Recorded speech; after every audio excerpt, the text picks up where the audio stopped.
So we, I suppose, do two things which are complementary and sometimes overlap quite closely.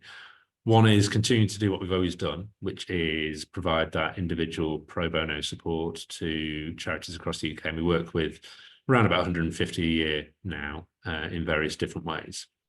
And that's important, as I say, because it provides just very tangible support for organisations that are doing good things, builds off the historic strength we've got, but also helps to inform our thinking. So where we're working across charities that are, maybe we're working with 10 charities that are in the homelessness space.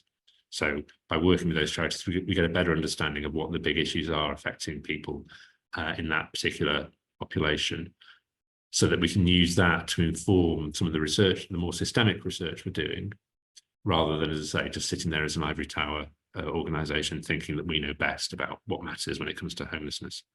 So we do that, but then the sort of the more policy driven stuff is to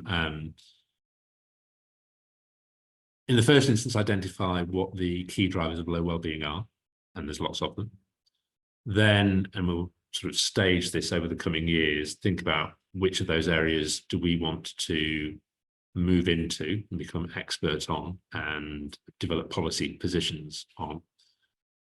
And the theory of change, I suppose, on that side of things is to produce really high quality evidence-based research work, which drills down into what the problem statement is around this particular thing. As I say, maybe it's homelessness, maybe it's household debt, maybe it's mental health in young people.